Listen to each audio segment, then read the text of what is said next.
Hello and welcome back to Unnati IAS. UPSC EPFO की syllabus में जैसे कि हम सोशल सेक्टर की स्कीम्स देख रहे थे लास्ट 1 ईयर की, और आज हमारा सोशल स्कीम्स का लास्ट लेक्चर है, यानी कि लेक्चर नंबर 3 है। जैसे कि हमने आपको बताया था कि हम 3 लेक्चर्स में पिछले एक साल की जुलाई 2020 से लेकर जुलाई 2021 तक की सारी स्कीम्स को हम पिछले एक साल की कवर कर लेंगे। और उसके अलावा भी जितनी स्कीम्स हैं 2017 से लेकर 2021 तक जितनी भी स्कीम लॉन्च की गई हैं वो सारी हमने सोशल सिक्योरिटी वाले अपनी लेक्चर जब हमने आपको प्रोवाइड कराए थे तो उसमें हमने सभी स्कीमों को कवर करने की कोशिश की थी। और जिन्होंने हमारा पेड कोर्स लिया है हमने उसकी पीडीएफ भी उन सारे स्टूडेंट्स को प्रोवाइड की है। तो अगर आप चाहें तो उन लेक्चर्स की पीडीएफ भी ले सकते हैं, हमसे परचेज कर सकते हैं। तो आज हम अपने 3rd लेक्चर्स पर डिस्कस करेंगे। इसमें हम लास्ट लेक्चर है हमारा ये सोशल स्कीम्स का, पिछले एक साल की करंट में जो स्कीम्स रही हैं आज हमारी ये सारी कंप्लीट हो जाएंगी।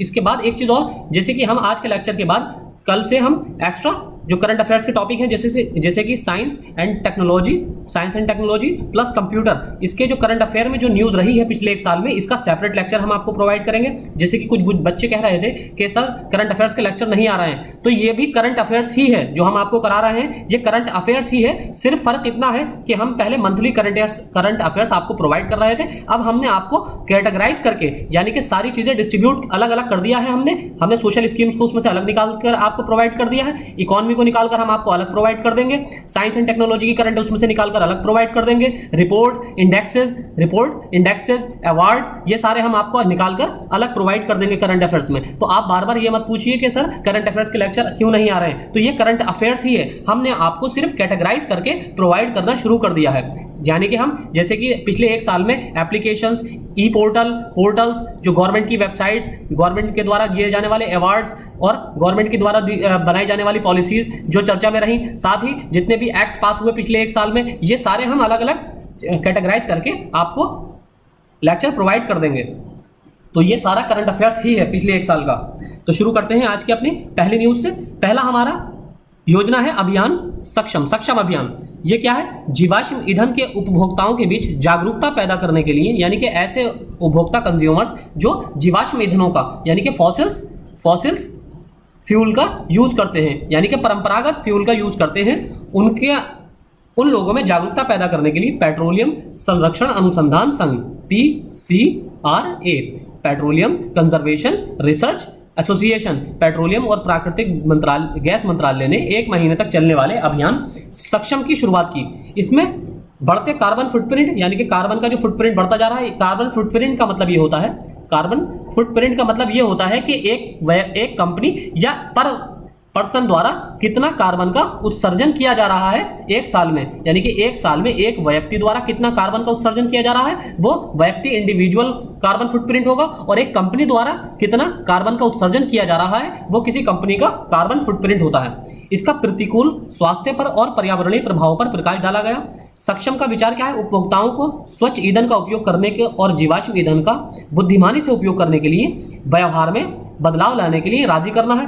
यह अभियान 7 प्रमुख इंडिकेटर्स के बारे में जागरूकता फैलाएगा, यानी कि 7 प्रमुख जो ड्राइवर्स हैं, इसके चालक हैं, इंडिकेटर्स हैं, ड्राइवर वाले नहीं है जो गाड़ी ड्राइव करते हैं वो नहीं, यानी कि चालक, ये इंडिकेटर्स हैं। प्रधानमंत्री मोदी ने हाल ही में उल्लेख किया था ये कहते हुए कि सामूहिक रूप से ये भारत को स्वच्छ ऊर्जा की ओर बढ़ने में मदद करेगा।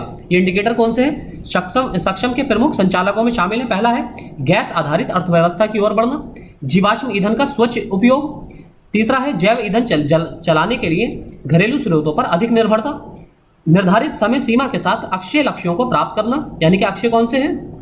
जो रिन्यूएबल एनर्जी होती है, गतिशीलता को कम करने के लिए इलेक्ट्रॉनिक वाहनों का उपयोग बढ़ाना, हाइड्रोजन जैसे स्वच्छ ईंधनों के उपयोग में वृद्धि और सभी ऊर्जा प्रणालियों में डिजिटल नवाचार। तो ये सारे इसके 7 इंडिकेटर्स हैं।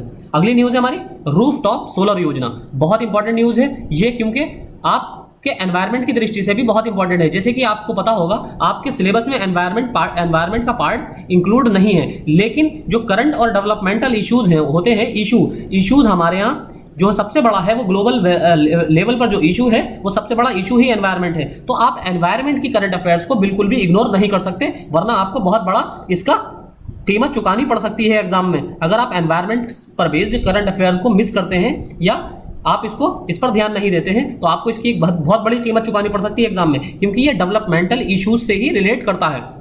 तो नवीन और नवीकरणीय ऊर्जा मंत्रालय, ministry of new and renewable energy ने रूफटॉप सोलर योजना पर एक एडवाइजरी जारी की है। इसमें क्या है, घरों की छतों पर सोलर पैनल लगाकर सौर ऊर्जा उत्पन्न करने के लिए नवीन और नवीकरणीय ऊर्जा मंत्रालय ग्रिड से जुड़ी रूफटॉप सोलर योजना लागू कर रहा है। यानी इसका ये सेकंड फेज है। इसको तो पहले लागू किया जा चुका है, इसका फर्स्ट फेज, अब इसका सेकंड फेज लागू किया जा रहा है। और सेकंड फेज में क्या है, ये ग्रिड से जुड़ी रूफटॉप सोलर योजना। देखिए ग्रिड से जुड़ने का क्या मतलब है, जैसे कि मान लीजिए अगर आप अपनी छत पर सोलर पैनल लगाएंगे तो सोलर पैनल काफी ज्यादा अगर मात्रा में लगाएंगे, जिससे कि आपका वहां पर इतनी एनर्जी जनरेट हो जाए कि जो आपकी एक्सेस एनर्जी हो, यानी कि आप अपने घर में यूज करने के बाद भी आपकी एनर्जी जो है वो बची रह जाए।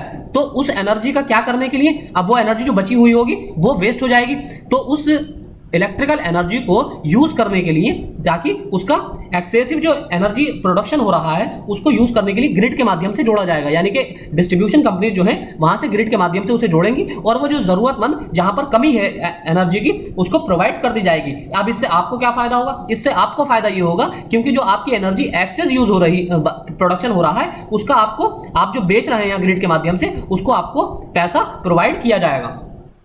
इसका लक्ष्य 2022 तक रूफटॉप सौर परियोजनाओं से 40,000 मेगावाट की संचयी क्षमता हासिल करना है। ग्रिड से जुड़े रूफटॉप या छोटे सोलर फोटोवोल्टिक सिस्टम में, जिसमें एसपीवी पैनल से उत्पन्न डीसी पावर को पावर कंडीशनिंग यूनिट का उपयोग करके एसी ऊर्जा में परिवर्तित किया जाता है। यानी कि डीसी करंट को, डायरेक्ट करंट को क्या किया जाता है, अल्टरनेट करंट में परिवर्तित किया जाता है और ग्रिड को फीड किया जाता है। रूफटॉप सोलर योजना क्या है, यह कार्यक्रम के प्रमुख उद्देश्यों में क्या क्या शामिल है, आवासीय, सामुदायिक, संस्थागत, औद्योगिक और वाणिज्यिक प्रतिष्ठानों के बीच ग्रिड से जुड़े SPV rooftop, SPV solar photovoltaic से रूफटॉप और छोटे एसपीवी बिजली उत्पादन संयंत्रों को बढ़ावा देना। यानी कि जो रेजिडेंशियल हाउस है, कमर्शियल हाउस है, कोई इंडस्ट्रियल बिल्डिंग है, इन सभी पर रूफटॉप पर, इनके छतों पर क्या करना, सोलर पैनल लगाना, ताकि वो अपनी जरूरतों के लायक बिजली का भी उत्पादन कर सकें और साथ ही एक्स्ट्रा अगर प्रोडक्शन उनके सोलर पैनल से अगर एक्स्ट्रा एनर्जी का प्रोडक्शन हो रहा है, इलेक्ट्रिसिटी का प्रोडक्शन हो रहा है, तो वो उससे कुछ इनकम भी जनरेट कर सके, उस एक्स्ट्रा प्रोडक्शन को, एनर्जी को बेचकर अपने यहाँ अपने लिए कुछ अर्निंग बना सकें। जीवाश्म ईंधन आधारित बिजली उत्पादन पर निर्भरता को कम करना और पर्यावरण के अनुकूल सौर बिजली उत्पादन को प्रोत्साहित करना इसका उद्देश्य है। तीसरा, निजी क्षेत्र, राज्य सरकार और व्यक्तियों द्वारा सौर ऊर्जा क्षेत्र में निवेश के लिए अनुकूल वातावरण तैयार करना। छत और छोटे संयंत्रों से ग्रिड तक सौर ऊर्जा की आपूर्ति के लिए एक सक्षम वातावरण बनाना। यह योजना राज्य में वितरण कंपनियों द्वारा लागू की जाएगी। यानी कि डिस्कॉम कंपनी जो होती है, डिस्ट्रीब्यूशन कंपनीज, कौन से डिस्ट्रीब्यूशन, जो इलेक्ट्रिसिटी का डिस्ट्रीब्यूशन करती हैं। एक तो होती है प्रोडक्शन कंपनी, जो कंपनीज इलेक्ट्रिसिटी जनरेट करती है, जैसे एनटीपीसी, तो और कुछ होती हैं जो इसका ट्रांसमिशन करती हैं, इस पैदा हुई बिजली का, जो बिजली का प्रोडक्शन हो रहा है, इस बिजली को ट्रांसफर करती हैं घरों तक। तो ऐसी इन कंपनियों द्वारा जो वितरण करती हैं बिजली का, उन कंपनियों द्वारा इस योजना को लागू किया जाएगा। इस योजना के तहत मंत्रालय पहले 3 किलोवाट के पर 40% सब्सिडी और 3 किलोवाट से अधिक और 10 किलोवाट तक के सोलर पैनल की क्षमता के लिए 20% सब्सिडी प्रदान कर रहा है। यानी कि अगर आप 3 किलोवाट तक के सोलर पैनल लगाएंगे तो आपको 40% का सब्सिडी प्रदान की जाएगी, और अगर 3 किलोवाट से ज्यादा का और 10 किलोवाट तक का, 3 किलोवाट से अधिक और 10 किलोवाट या इससे कम तक के सोलर पैनल लगाएंगे तो आपको 20% सब्सिडी प्रदान की जाएगी। आवासीय उपभोक्ता को वेंडर को निर्धारित दर के अनुसार मंत्रालय द्वारा दी जाने वाली सब्सिडी राशि को कम करके रूफटॉप सोलर प्लांट की लागत का भुगतान करना होगा। यानी कि आपको एडवांस में ही वो दे दिया जाएगा। जैसे कि मान लीजिए 100 रुपए का सोलर प्लांट की कीमत है 3 किलोवाट की, हम एक फॉर एग्जांपल ले रहे हैं, एक हाइपोथेटिकल के 100 रुपए, अगर 3 किलोवाट के सोलर पैनल की कीमत 100 रुपए है तो क्या किया जाएगा, आपको 40% सब्सिडी दे दी जाएगी। यानी कि आपको हैंड टू हैंड 40 रुपए इसमें से डिडक्ट कर दिए जाएंगे और आपको कुल 60 रुपए ही पे करने होंगे। इसी तरह अगर 3 किलोवाट से ज्यादा है और 10 किलोवाट तक है तो क्या किया जाएगा, और 100 रुपए की इसकी कीमत है तो आपको 20% सब्सिडी दी जाएगी। यानी कि आपको हैंड टू हैंड इसमें से 20 रुपए डिडक्ट करके आपको 80 रुपए ही पे करने होंगे। अगली न्यूज है हमारी जया जेटली टास्क फोर्स। बहुत इंपॉर्टेंट है, वेरी वेरी इंपॉर्टेंट, महिलाओं की सुरक्षा की दृष्टि से बहुत इंपॉर्टेंट है। महिलाओं की शादी की उम्र पर गौर करने के लिए गठित टास्क फोर्स ने अपनी रिपोर्ट प्रधानमंत्री कार्यालय और महिला बाल विकास मंत्रालय को सौंपी। हालांकि ये टास्क फोर्स पिछले साल गठित की गई थी, लेकिन इसने अपनी रिपोर्ट टाइम पर प्रेजेंट नहीं की थी संसद में, इसलिए ये न्यूज में थी। तो समिति का अध्यक्ष कौन है, जया जेटली। जया जेटली ने 5 महीने की देरी के बाद सौंपी गई रिपोर्ट की सामग्री पर टिप्पणी करने से इनकार किया। पिछले साल जून में जब पैनल का गठन किया गया था, यानी कि इसका गठन कब किया गया था, जून 2020 में, इसकी रिपोर्ट को अंतिम रूप देने के लिए 31 जुलाई 2020 तक का समय दिया गया था, लेकिन प्रधानमंत्री नरेंद्र मोदी ने पिछले साल अपने स्वतंत्रता दिवस के भाषण में महिलाओं के लिए शादी की सही उम्र तय करने के लिए गठित एक पैनल के बारे में बात की। तो इस पैनल का आपको ये चीज पता होना चाहिए, इस पैनल का की अध्यक्षता किसने की है? जया जेटली ने। और ये टास्क फोर्स किससे संबंधित है? महिलाओं की शादी की सही उम्र पर सबसे संबंधित है। वित्त मंत्री निर्मला सीतारमण ने पिछले साल अपने बजट भाषण में मातृ मृत्यु दर को कम करने और पोषण स्तर में सुधार करने के लिए मातृताओं में प्रवेश करने वाली लड़की की उम्र पर पैनल का प्रस्ताव रखा था। देखिए, इन्फेंट मोर्टेलिटी रेट, आपको ईपीएफओ के एग्जाम की दृष्टि से इन्फेंट मोर्टेलिटी रेट के लेटेस्ट आंकड़े पता होने चाहिए, और इसी तरह एमएमआर मदर मोर्टेलिटी रेट ये आपको पता होना चाहिए, crude birth rate, crude death rate ये सारे आपको पता होना चाहिए, प्रोडक्टिविटी रेट ये सब कुछ आपको लेटेस्ट इसके आंकड़े पता होना चाहिए, क्योंकि ये सोशल सिक्योरिटी की जो स्कीम्स बनाई जाती है महिलाओं के लिए और बच्चों के लिए वो इन्हीं आंकड़ों को मद्देनजर देखते हुए बनाई जाती है। अगली न्यूज है हमारी कलाम कार्यक्रम, कपिला। इसका फुल फॉर्म, इसका एक्रोनिम क्या है? कपिला। कपिला की फुल फॉर्म है बौद्धिक संपदा साक्षरता और जागरूकता अभियान के लिए कलाम कार्यक्रम।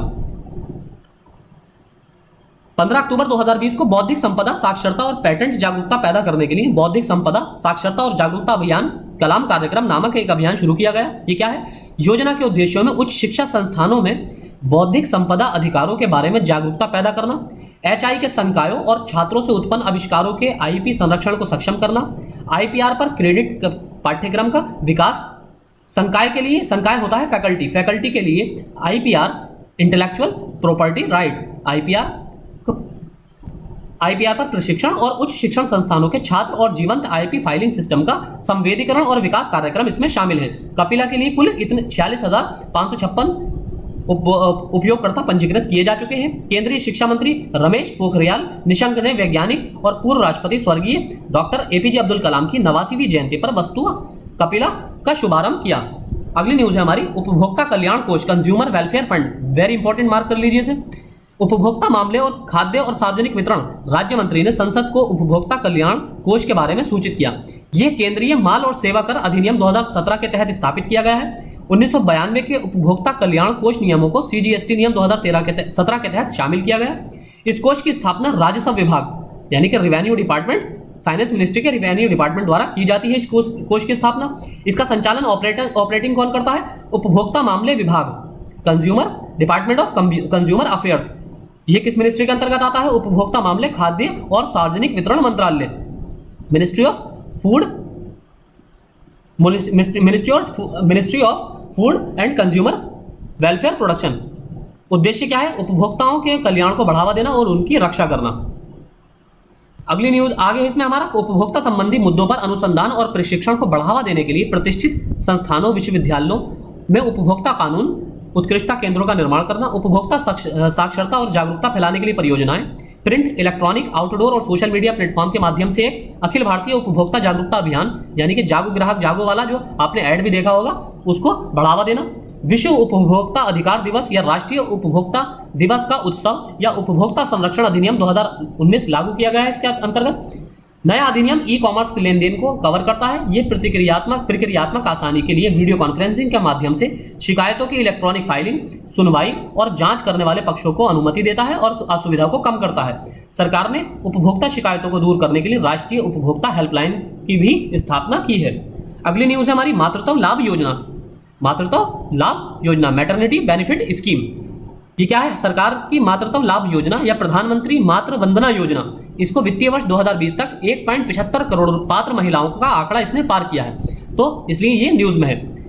इसकी राशि वित्तीय वर्ष 2018 और 20 के बीच 1.75 करोड़ पात्र लाभार्थियों को 5,931 करोड़ रुपए का भुगतान किया गया। PMVY एक मातृत्व लाभ कार्यक्रम है जिसे 1 जनवरी 2017 से देश के सभी जिलों में लागू किया गया है। यानी कि ये मातृत्व लाभ मैटरनिटी बेनिफिट प्रोग्राम है और कब लागू किया गया? 1 जनवरी 2017 को देश के सभी जिलों में। ये केंद्र प्रायोजित यानी कि सेंट्रल स्पॉन्सर्ड स्कीम है, ये भी आपको पता होना चाहिए। महिला और बाल विकास मंत्रालय द्वारा क्रियान्वित है।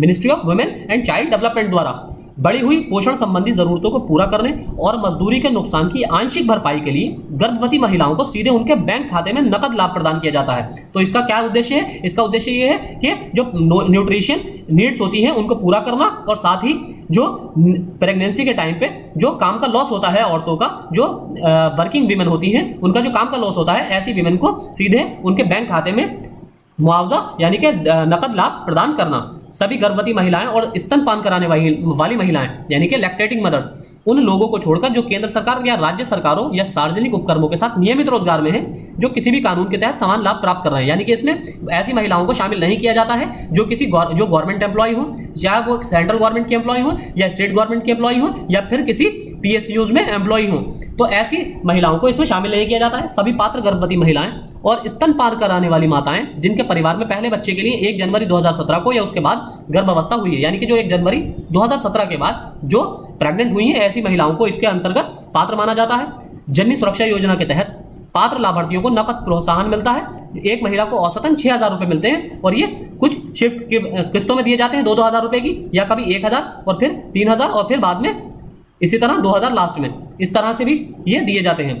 प्रधानमंत्री मातृ Vandana Yojana common application software के माध्यम से केंद्र और राज्य सरकारों द्वारा योजना के कार्यान्वयन की बारीकी से निगरानी की जाती है और इस योजना ये एक वेब आधारित सॉफ्टवेयर एप्लीकेशन है जो योजना के तहत प्रत्येक लाभार्थी की स्थिति को ट्रैक करने में सक्षम बनाता है, जिसके परिणाम स्वरूप त्वरित यानी कि इंस्टेंट, जवाबदेह, अकाउंटेबल और बेहतर शिकायत निवारण होता है। अगली न्यूज है हमारी राष्ट्रीय योजना युवा सशक्तिकरण कार्यक्रम। युवा मामलों के और खेल मंत्री ने लोकसभा में राष्ट्रीय युवा सशक्तिकरण कार्यक्रम के बारे में जानकारी दी। अब ये क्या है? योजना राष्ट्रीय युवा सशक्तिकरण कार्यक्रम एक केंद्रीय क्षेत्र की योजना है, सेंट्रल सेक्टर स्कीम है। सेंट्रल सेक्टर स्पॉन्सर्ड नहीं है, सेंट्रल सेक्टर केंद्र क्षेत्र की योजना है। वर्ष 2020-21 के लिए बजट आवंटन 486 करोड़ रुपए। राष्ट्रीय युवा सशक्तिकरण कार्यक्रम योजना युवा मामले और खेल मंत्रालय की एक केंद्रीय क्षेत्र की योजना है और 12वीं पंचवर्षीय योजना से जारी है, यानी कि 2012 से ये जारी है। इसका उद्देश्य युवाओं के व्यक्तित्व और नेतृत्व गुणों को विकसित करना और उन्हें राष्ट्र निर्माण गतिविधियों में शामिल करना है। योजना के लाभार्थी 15 से 29 वर्ष की आयु वर्ग के युवा होते हैं, जो कि राष्ट्रीय युवा नीति 2014 की युवा की परिभाषा के अनुरूप है। युवा की परिभाषा में राष्ट्रीय युवा नीति 2014 में क्या बताया गया है? युवा कौन से? 10 से ये जो किशोर हैं, किशोर वो 10 से 19 आयु वर्ग के होते हैं। किशोरों के लिए आयु समूह क्या है? 10 से 19 वर्ष। और इनको योजना के लाभार्थी कौन है? 15 से 29 वर्ष के आयु वर्ग के लोग। राष्ट्रीय युवा सशक्तिकरण कार्यक्रम अम्ब्रेला योजना में निम्नलिखित शामिल है। इसमें 8 योजनाएं शामिल है, यानी कि एक अम्ब्रेला योजना है। इसके अंतर्गत कौन कौन सी योजनाएं शामिल है? नेहरू युवा केंद्र संगठन, राष्ट्रीय युवा कोर यानी कि नेशनल कैडेट कोर, युवा और किशोर विकास के लिए राष्ट्रीय कार्यक्रम, अंतर्राष्ट्रीय सहयोग, युवा छात्रावास, स्काउटिंग और गाइडिंग संगठनों की सहायता, राष्ट्रीय अनुशासन योजना और राष्ट्रीय युवा नेता कार्यक्रम। अगली न्यूज है हमारी प्रधानमंत्री फसल बीमा योजना। किसानों की फसल की सुरक्षा को बढ़ावा देने और किसानों तक फसल बीमा का अधिकतम लाभ सुनिश्चित करने के लिए भारत सरकार ने वित्तीय वर्ष 2021-22 के लिए प्रधानमंत्री फसल बीमा योजना के लिए 16,000 करोड़ रुपए आवंटित किए। पिछले वर्ष 2020-21 की तुलना में ये लगभग 305 करोड़ रुपए की बजट की वृद्धि है। ये योजना बुआई से पहले से लेकर कटाई के बाद तक, इसी तरह के आपको स्टेटमेंट यूपीएससी देगी कि ये योजना बुआई फसल कटाई के बाद के लिए के उद्देश्य से बनाई गई है। इस तरह के स्टेटमेंट देकर कंफ्यूज करेगी आपको, इसलिए आपको एक एक पॉइंट पता होना चाहिए। ये योजना बुआई से पहले से लेकर कटाई के बाद तक के पूरे फसल चक्र के लिए कवरेज का विस्तार करती है, जिसमें बुआई और मध्यम मौसम प्रतिकूलताओं से होने वाले नुकसान के लिए कवरेज शामिल है। 5 साल पहले 13 जनवरी 2016 को भारत सरकार ने इस प्रमुख फसल बीमा योजना को मंजूरी दी थी। अब इसके क्या है प्रोविजंस? ये PMFBY किसानों की भागीदारी के मामले में विश्व स्तर पर सबसे बड़ी फसल बीमा योजना है और प्रीमियम के मामले में तीसरी सबसे बड़ी योजना है। साल दर साल आधार पर 5.5 करोड़ से अधिक किसान इसमें आवेदन प्राप्त करते हैं। आवेदन प्राप्त होते हैं किसानों के। कृषि और किसान कल्याण मंत्रालय इस योजना को लागू करता है और 2020 में इसके सुधार के बाद किसानों के लिए इसे स्वैच्छिक बनाया गया है, यानी कि पहले ही कंपलसरी थी, अब इसे वॉलंटरी बना दिया गया है किसानों के लिए 2020 से। अभी तक इस योजना के तहत नामांकित कुल किसानों में 84% छोटे और सीमांत किसान हैं। इसलिए इस डेटा की वजह से ये स्कीम और ज्यादा इंपॉर्टेंट हो जाती है। देखिए, छोटे और सीमांत किसान यानी कि स्मॉल और मार्जिनल फार्मर्स, 84% इसमें स्मॉल और मार्जिनल फार्मर्स हैं। इसका मतलब ये है कि ये समाज के बहुत निचले तबके को ये स्कीम फायदा पहुंचा रही है, इसलिए ये आपके लिए बहुत ज्यादा इंपॉर्टेंट है। इस प्रकार सबसे कमजोर किसानों को वित्तीय सहायता प्रदान की जाती है। प्रधानमंत्री फसल बीमा योजना सरकार द्वारा प्रायोजित फसल बीमा योजना है, यानी कि स्पॉन्सर्ड सेंट्रल स्पॉन्सर्ड स्कीम है। एक मंच पर कई हितधारकों को एकीकृत करती है। फसल की विफलता के खिलाफ एक व्यापक बीमा कवर प्रदान करती है। सभी खाद्य फसलें, तिलहन फसलें और वार्षिक वाणिज्यिक बागवानी फसलों को ये कवर करती है जिसके पिछले उपज डेटा उपलब्ध है, यानी कि ऐसी सभी फसलें, चाहे वो फूड ग्रेन्स हो, चाहे वो ऑयल सीड्स हो, चाहे आपके वाणिज्यिक फसलें हो यानी कि कमर्शियल या हॉर्टिकल्चर क्रॉप्स हो, ऐसी सभी फसलें जिनके पिछले साल के आंकड़े उपलब्ध हैं, डेटा उपलब्ध है पिछले बार के, तो ऐसी सभी फसलों को इसमें कवर किया जाता है और इस पर बीमा प्रदान किया जाता है। अगली न्यूज है हमारी startup India seed fund scheme. बहुत इंपॉर्टेंट स्कीम है, बहुत वेरी वेरी इंपॉर्टेंट स्कीम इस बार। Startup India seed fund scheme, ये स्कीम 2021-22 से शुरू होकर अगले 4 साल की अवधि के लिए मंजूरी इसको दी गई है, यानी कि 2021-22 से 2025-26 तक के लिए, यानी कि अगले 4 साल की अवधि के लिए। इसे 1 अप्रैल 2021 से लागू किया जाएगा। इस योजना का उद्देश्य स्टार्टअप्स को अवधारणा के प्रमाण, प्रोटोटाइप विकास, उत्पाद परीक्षण, बाजार में प्रवेश और व्यवसायीकरण के लिए वित्तीय सहायता प्रदान करना है। इसका उद्देश्य क्या है? जो कॉन्सेप्ट है कंपनी के बिजनेस का, अगर कोई स्टार्टअप लगना चाह रहा है, उसका जो कॉन्सेप्ट है, कॉन्सेप्ट के आधार पर इसको वित्तीय सहायता प्रदान की जाएगी। उनका प्रोटोटाइप अगर कोई अच्छा होगा तो उस प्रोटोटाइप के आधार पर वित्तीय सहायता प्रदान की जाएगी। उत्पाद परीक्षण, अगर उत्पाद परीक्षण अच्छा है तो उस आधार पर, बाजार में प्रवेश के आधार पर और व्यवसायीकरण के आधार पर वित्तीय सहायता प्रदान की जाएगी। पूरे भारत में पात्र इंक्यूबेटरों के माध्यम से पात्र स्टार्टअप्स को, जो भी एलिजिबल स्टार्टअप्स हैं, उनको सीड फंडिंग प्रदान करने के लिए अगले 4 वर्षों में 945 करोड़ रुपए की राशि को विभाजित किया जाएगा। इस योजना से लगभग 3600 स्टार्टअप्स को समर्थन मिलने की उम्मीद है। अब इसमें सीड फंडिंग या सीड स्टेज फंडिंग एक बहुत ही प्रारंभिक निवेश है, यानी कि बिल्कुल इनिशियल। सीड फंडिंग किसे कहते हैं आपको ये भी पता होना चाहिए। आपसे डायरेक्ट ये भी क्वेश्चन पूछा जा सकता है, सीड फंडिंग का निम्नलिखित में से क्या तात्पर्य है? सीड फंडिंग के संबंध में निम्नलिखित में से सही कथन चुनिए कि सीड फंडिंग क्या होता है। सीड फंडिंग क्या होता है? यानी कि इनिशियल स्टेज में किसी भी स्टार्टअप को या किसी भी बिजनेस को जो इन्वेस्टमेंट प्रदान किया जाता है, यानी कि जो कैपिटल प्रदान की जाती है, वही सीड फंडिंग कहती है। सीड का मतलब क्या होता है? सीड मतलब बीज, और बीज क्या होता है? बीज किसी भी फसल का आधार होता है। बिना बीज के कोई फसल नहीं उग सकती, तो ये बीज है एक तरह का किसी स्टार्टअप को दिया जाने वाला बीज। और ये बीज क्या है? ये कैपिटल की फॉर्म में दिया जाता है, यानी कि ये बिल्कुल स्टार्टिंग मनी होती है, स्टार्टिंग कैपिटल होती है किसी भी स्टार्टअप को शुरू करने के लिए। इसका उद्देश्य किसी व्यवसाय को बढ़ने और अपनी पूंजी पैदा करने में मदद करना है। इसे सीड मनी या सीड कैपिटल के रूप में भी जाना जाता है। निवेशकों को अक्सर निवेश की गई पूंजी के बदले इक्विटी हिस्सेदारी मिलती है, यानी कि अगर कोई निवेशक अगर मान लीजिए आप कोई स्टार्टअप शुरू करना चाहते हैं, आपके पास कोई बिजनेस प्लान है, बहुत अच्छा बिजनेस कॉन्सेप्ट है, लेकिन आपके पास उस बिजनेस को स्टार्ट करने के लिए पैसे नहीं है, कैपिटल की कमी है, और आप किसी बड़े वेंचर कैपिटलिस्ट के पास जाते हैं, जैसे मान लीजिए आप टाटा वालों के पास जाते हैं, आप अजीम प्रेम जी के पास जाते हैं, तो क्या कहते हैं? आप उनको अपना प्रोटोटाइप दिखाते हैं, यानी कि अपना कॉन्सेप्ट दिखाते हैं, बिजनेस कॉन्सेप्ट उनको पसंद आता है, तो वो आपके बिजनेस में यहाँ फंडिंग कर देते हैं। अब जब बिजनेस में फंडिंग करेंगे तो वो पागल तो है नहीं कि आपको बिजनेस में पैसा दे देंगे।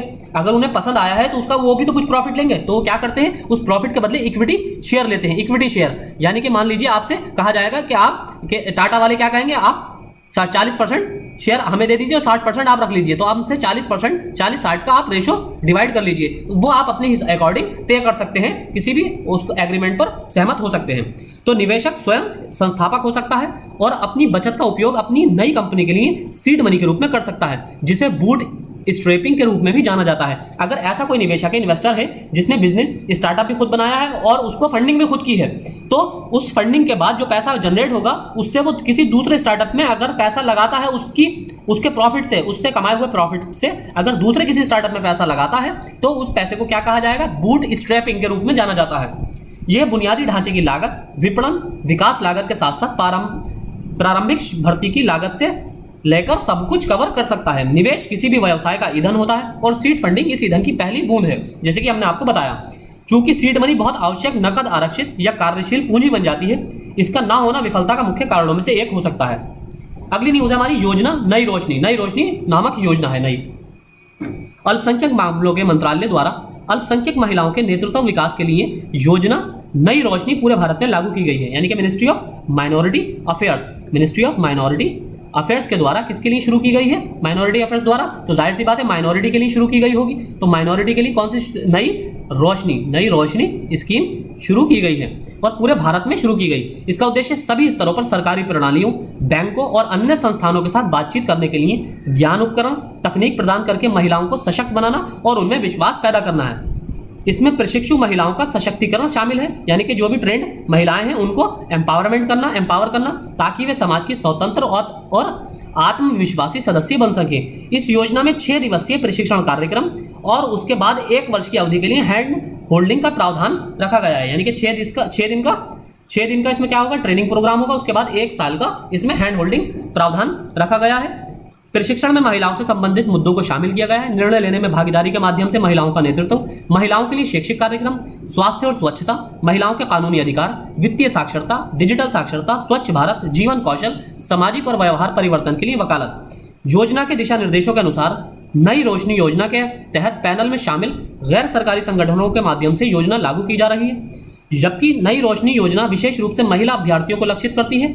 मंत्रालय की अन्य योजनाओं में अल्पसंख्यक महिलाओं पर बहुत जोर दिया गया है। सीखो और कमाओ, ये इसका टाइटल है, सीखो और कमाओ। योजना में कुल अभ्यर्थियों में से 33% महिलाएं हैं। इस प्रकार नई मंजिल योजना में भी कुल लाभार्थियों में से 30% महिलाएं हैं, यानी कि एक स्कीम अलग है, सीखो और कमाओ, इसमें 33% इसकी लाभार्थी बेनिफिशियरीज जो हैं वो वीमेन हैं। और इस योजना नई मंजिल में भी 33 लगभग नई मंजिल में नई रोशनी में 30% कौन है, विमेन बेनिफिशियरीज हैं। ये योजना अल्पसंख्यक महिलाओं के आर्थिक सशक्तिकरण में मदद करती है। अगली न्यूज है हमारी, Ambedkar social innovation and incubation mission.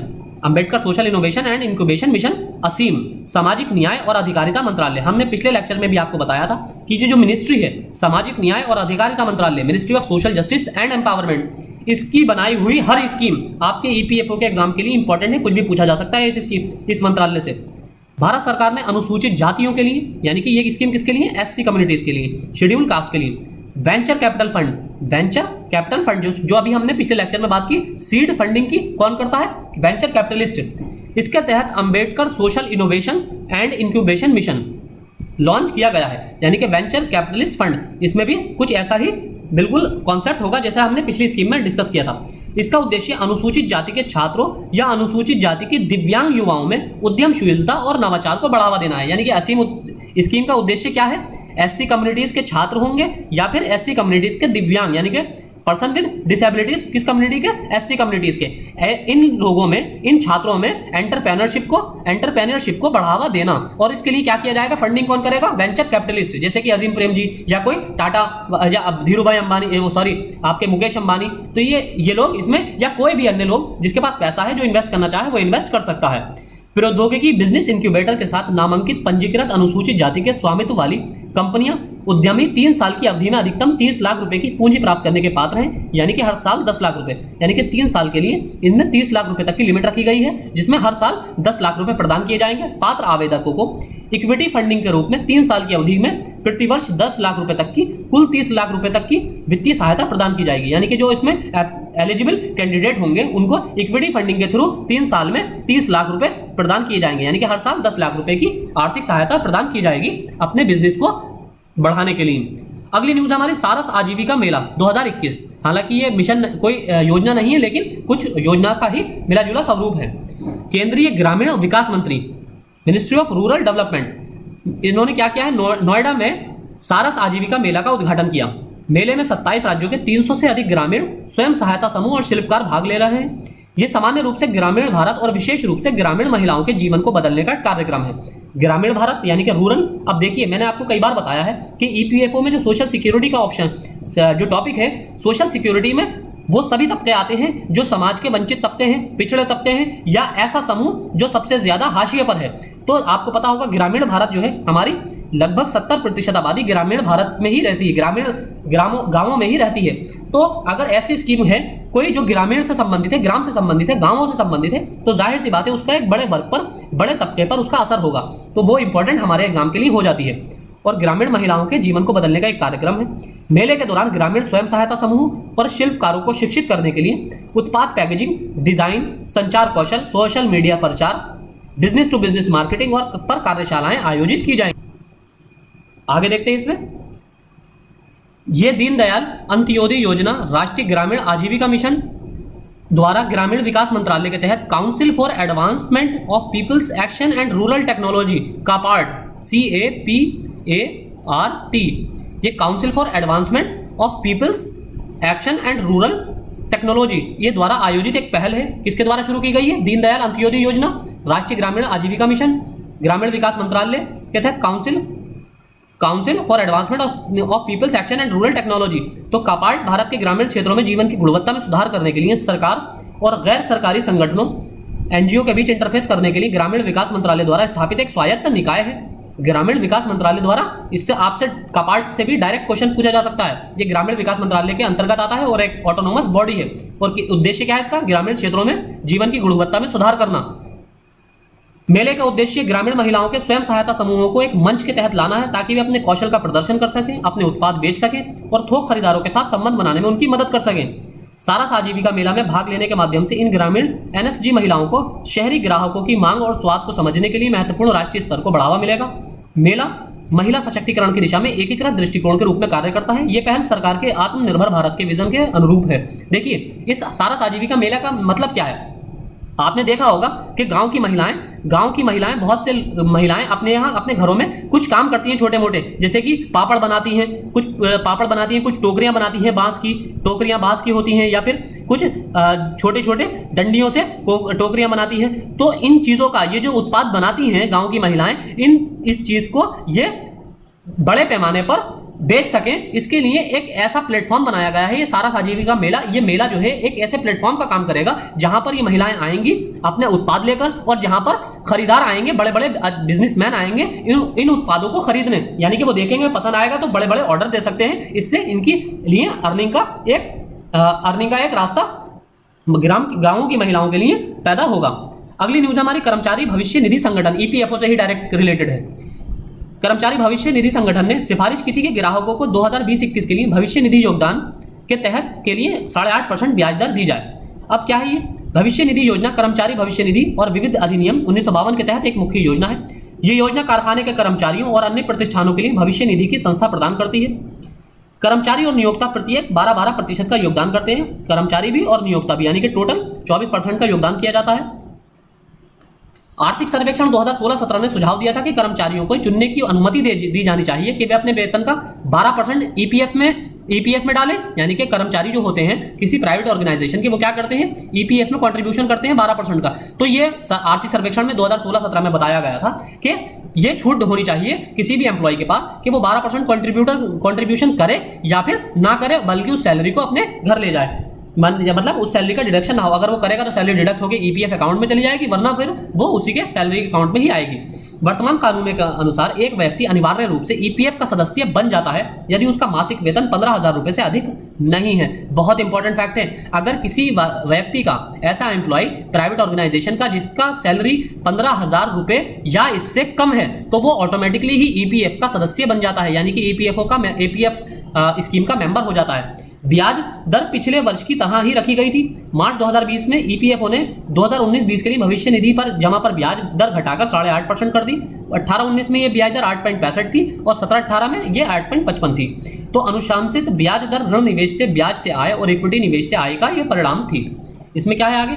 ऋण निवेश क्या होता है? यानी कि डेब्ट इन्वेस्टमेंट, एक निवेश को एक फर्म या परियोजना प्रायोजक को इस उम्मीद के साथ पैसा उधार देता है कि उधारकर्ता ब्याज के साथ निवेश का भुगतान करेगा। दूसरा है इक्विटी निवेश, इक्विटी इन्वेस्टमेंट। ये वो धन है जो किसी कंपनी के शेयर बाजार में उस कंपनी के शेयर खरीद पर निवेश किया जाता है, यानी कि कोई कंपनी के अगर शेयर खरीदता है तो वो इक्विटी इन्वेस्टमेंट कहलाता है। तीसरा है कर्मचारी भविष्य निधि संगठन। ये एक सरकारी संगठन है जो भारत में संगठित क्षेत्र में लगे कर्मचारियों के लिए भविष्य निधि और पेंशन खातों का प्रबंधन करता है। ये भारत सरकार के श्रम और रोजगार मंत्रालय द्वारा प्रशासित है। अगली न्यूज है प्रधानमंत्री स्वास्थ्य सुरक्षा निधि। केंद्रीय मंत्रिमंडल ने स्वास्थ्य और शिक्षा उपकर की आय से स्वास्थ्य के लिए एकल गैर व्यक्तिगत आरक्षित निधि, single non lapsable reserve fund के रूप में प्रधानमंत्री स्वास्थ्य सुरक्षा निधि को मंजूरी दी है। कोरोना वायरस की वजह से ये फंड आपसे एग्जाम में पूछा जा सकता है। प्रधानमंत्री स्वास्थ्य सुरक्षा निधि, यहां से क्वेश्चन पूछा जाने की संभावना पूरी है। स्वास्थ्य और शिक्षा उपकर की आय वित्त अधिनियम 2007 की धारा 136B के तहत लगाई जाती है। देखिए, स्वास्थ्य और शिक्षा उपकर पर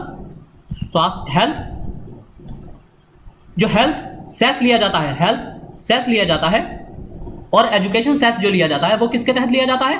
वो आय वित्त अधिनियम फाइनेंस एक्ट 2007 की सेक्शन 136B के तहत लिया जाता है ये सेस। तो स्वास्थ्य और शिक्षा उपकर में स्वास्थ्य के हिस्से की आय को प्रधानमंत्री स्वास्थ्य सुरक्षा निधि में जमा किया जाएगा।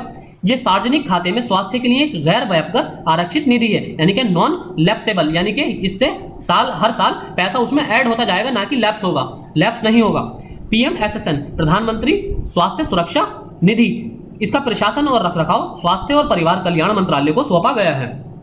आगे है इसमें, किसी भी वित्तीय वर्ष में स्वास्थ्य और परिवार कल्याण मंत्रालय की ऐसी योजनाओं पर शुरू में खर्च इस योजना और उसके बाद सकल बजट की सहायता से किया जाएगा।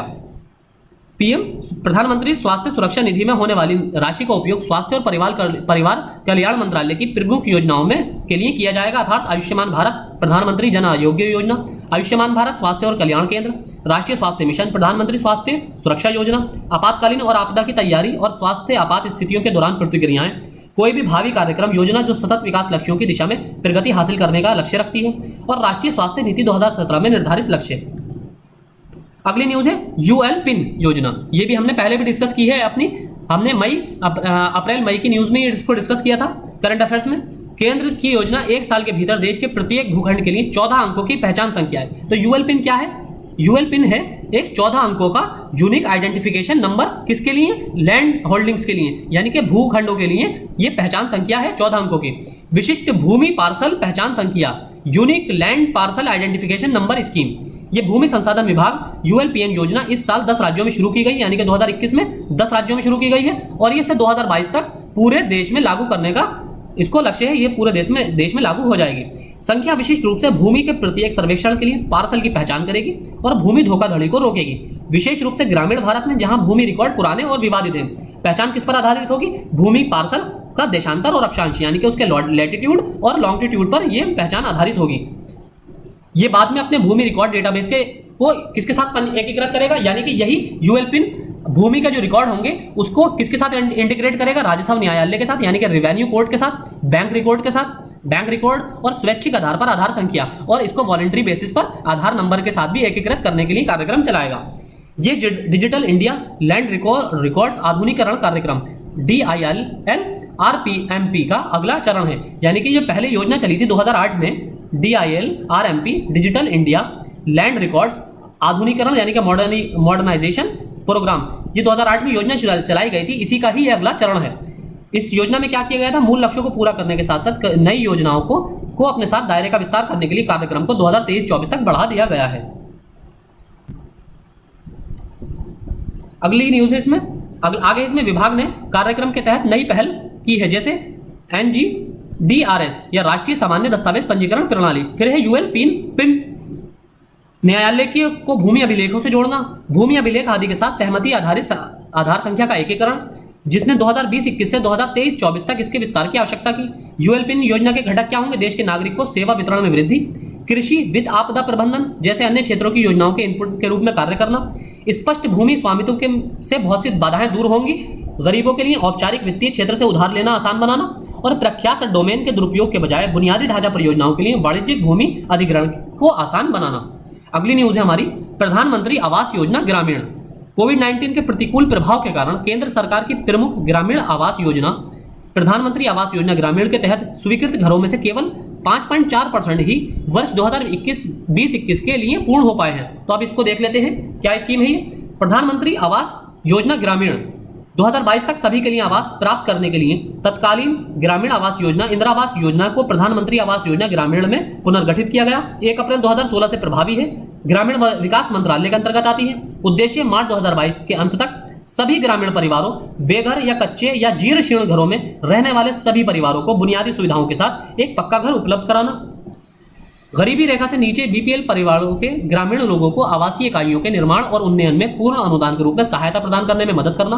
अब इसके लाभार्थी कौन है? बेनिफिशियरी अनुसूचित जाति अनुसूचित जनजाति के लोग, SC/ST कम्युनिटीज के लोग, बंधुआ मजदूर और गैर SC/ST वर्ग, कार्रवाई में मारे गए रक्षा कर्मियों की विधवाएं या परिजन, यानी कि ऐसे फैमिली के लोग जिनके परिजन जो है किसी डिफेंस पर्सनल में डिफेंस एक्शंस में कार्यवाही में मारे गए हैं, यानी कि जो डिफेंस में थे और उनकी मृत्यु हो गई है, भूतपूर्व सैनिक, एक्स सर्विसमैन, अर्धसैनिक बलों के सेवानिवृत्त सदस्य, विकलांग व्यक्ति और अल्पसंख्यक।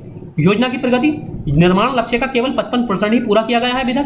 ग्रामीण गरीबों के लिए बनाए जाने वाले 2.28 करोड़ घरों में से जनवरी 2021 तक 1.27 करोड़ से भी कम घर बने हैं। लाभार्थी, लगभग 85% लाभार्थियों को धन स्वीकृत किया गया है। इस योजना से रोजगार सृजन में मदद मिली है। कई राज्यों ने लॉकडाउन के दौरान अपने प्रवासी मजदूरों को रोजगार उपलब्ध कराया। अगली न्यूज है हमारी पीएम कुसुम योजना, प्राइम मिनिस्टर किसान ऊर्जा सुरक्षा एवं उत्थान महाअभियान, पीएम कुसुम, प्रधानमंत्री किसान ऊर्जा सुरक्षा एवं उत्थान अभियान योजना के तहत पहला कृषि आधारित सौर ऊर्जा संयंत्र जयपुर राजस्थान जिले की कोटपुतली तहसील में हर साल 17 लाख यूनिट बिजली के उत्पादन की क्षमता के साथ स्थापित किया गया। पीएम कुसुम योजना क्या है, किसके द्वारा लॉन्च की गई? नवीन और नवीकरणीय ऊर्जा मंत्रालय, ministry of new and renewable energy द्वारा। उद्देश्य ग्रामीण क्षेत्रों में ऑफ ग्रिड सौर पंपों की स्थापना का समर्थन करना और ग्रिड से जुड़े क्षेत्रों में ग्रिड पर निर्भरता कम करना। फरवरी 2019 में आर्थिक मामलों की मंत्रिमंडलीय समिति ने मंजूरी दी। वित्तीय और जल सुरक्षा प्रदान करने के उद्देश्य से योजना का शुभारंभ किया गया है। 2020-21 के लिए सरकार का बजट 20 लाख किसानों के साथ योजना का विस्तारित दायरा। उद्देश्य स्टैंड अलोन सौर पंप स्थापित करने के लिए सहायता प्रदान करना। अन्य 15 लाख किसानों को उनके ग्रिड से जुड़े पंप सेटों को सोलराइज करने में मदद दी जाएगी। इससे किसान अपनी बंजर भूमि पर सौर ऊर्जा उत्पादन क्षमता स्थापित करने और इसे ग्रिड को बेचने में सक्षम होंगे। यानी कि क्या किया जाएगा इसके द्वारा, ऐसे किसानों के खेत जो डायरेक्ट सोलर मतलब इलेक्ट्रिकल ग्रिड से जुड़े हुए हैं, तो वहां पर उनकी निर्भरता को कम किया जाएगा। यानी कि जो परंपरागत तरीके से बिजली का उत्पादन हो रहा है और उनको जो ट्रांसमिशन हो रहा है, ऐसे खेतों को बिजली का ट्रांसमिशन जो हो रहा है उस ट्रांसमिशन पर निर्भरता कम करना सोलर पैनल लगाकर। फिर दूसरा, ऐसे खेत जहां पर इलेक्ट्रिसिटी की फैसिलिटी ही नहीं है, वहां पर सोलर पैनल की सहायता से सोलर पंप लगाना। दूसरा, सिंचाई के लिए सोलर पंप लगाना। और तीसरा, इसका उद्देश्य यह भी है कि अगर सोलर पंप लगाने के बाद जितनी उनको जरूरत है बिजली की, उस बिजली को यूज करके एक्स्ट्रा जो बिजली एक्सेसिव है, जैसे कि हमने सोलर रूफटॉप योजना देखी थी, उसी की तरह जो एक्सेसिव जो बिजली होगी उसको ग्रिड के माध्यम से ये बेचने में भी सक्षम होंगे, जिससे इनकी अर्निंग जनरेट होगी किसानों की। तो पीएम कुसुम योजना के 3 घटक हैं और 2022 तक 30.8 गीगावाट सौर क्षमता जोड़ने का इसका लक्ष्य है। पहला घटक क्या है? 10,000 मेगावाट विकेंद्रीकृत यानी कि डिसेंट्रलाइज ग्राउंड माउंटेड ग्रिड से जुड़े अक्षय ऊर्जा संयंत्र। घटक बी, कंपोनेंट बी क्या है? सौर ऊर्जा से चलने वाले 20 लाख कृषि पंपों की स्थापना। घटक सी, कंपोनेंट थर्ड क्या है? 1.5 मिलियन ग्रिड से जुड़े सौर ऊर्जा संचालित कृषि पंपों का सौरकरण, यानी कि जो ऑलरेडी एग्रीकल्चर पंप लगे हुए हैं सिंचाई के लिए, उनको सोलर पंपों में परिवर्तित करना। अगली इसके योजना के लाभ क्या है? कृषि क्षेत्र पर सब्सिडी के बोझ को कम करके बिजली वितरण कंपनियों के वित्तीय स्वास्थ्य का समर्थन करना, विकेंद्रीकृत सौर ऊर्जा उत्पादन को बढ़ावा देना और पारेषण हानियों को कम करना। पारेषण हानियां कौन सी होती है? ट्रांसमिशन लॉस जो होते हैं, ट्रांसमिशन लॉस जो इलेक्ट्रिकल वायर होती है वहां पर जो लॉस हो जाता है इलेक्ट्रिसिटी का। सिंचाई के लिए सब्सिडी परिव्यय को कम करने का एक संभावित तरीका। अगर किसान अधिशेष बिजली बेचने में सक्षम है तो उन्हें बिजली बचाने के लिए प्रोत्साहित किया जाएगा, इससे उनकी आय में वृद्धि होगी। ये ऑफ ग्रिड और ग्रिड कनेक्टेड दोनों सौर जल पंपों के माध्यम से सुनिश्चित जल स्रोतों के प्रावधान के माध्यम से किसानों को जल सुरक्षा प्रदान करेगा। विकेंद्रीकृत सौर आधारित सिंचाई प्रदान करके प्रदूषणकारी डीजल से दूर जाकर सिंचाई कवर का विस्तार करेगा। अगली न्यूज हमारी startup India seed fund scheme. हाल ही में सरकार ने startup India seed fund scheme शुरू की। Startup India seed fund scheme क्या है? इसकी किसके द्वारा घोषणा? प्रारंभ एक स्कीम है स्टार्टअप इंडिया इंटरनेशनल समिट द्वारा। स्टार्टअप इंडिया पहल की 5वीं वर्षगांठ को चिन्हित किया गया। स्टार्टअप को वित्तीय सहायता किस आधार पर प्रदान की जाएगी? अभी हमने इसको पिछली स्लाइड्स में भी देखा था इस स्कीम को। इसको किस आधार पर वित्तीय सहायता प्रदान की जाएगी? इसके 5 आधार हैं, यानी कि प्रूफ ऑफ कॉन्सेप्ट, अगर बिजनेस कॉन्सेप्ट अच्छा है उस आधार पर, प्रोटोटाइप, अगर प्रोटोटाइप अच्छा है, डेवलपमेंट है तो उस आधार पर, फिर प्रोडक्ट ट्रायल्स, उत्पाद के परीक्षण के आधार पर, मार्केट एंट्री इसके आधार पर, और फिर व्यवसायीकरण कमर्शियलाइजेशन इस आधार पर इसको वित्तीय सहायता प्रदान की जाएगी। किसके द्वारा शुरू किया गया है? उद्योग और आंतरिक व्यापार संवर्धन विभाग, डिपार्टमेंट ऑफ ये आंतरिक व्यापार संवर्धन विभाग है। इसने 945 करोड़ रुपए के परिव्यय के साथ इसको शुरू किया है। इसकी पात्रता शर्तें क्या हैं? एक स्टार्टअप जिसे DPIIT द्वारा मान्यता प्राप्त है, उसको आवेदन को 2 वर्ष से अधिक का समय नहीं हुआ है, वो पात्र है। स्टार्टअप को किसी अन्य केंद्र या राज्य सरकार की योजना के तहत 10 लाख रुपए से अधिक की मौद्रिक सहायता प्राप्त नहीं होनी चाहिए, ऐसे स्टार्टअप इसके पात्र होंगे।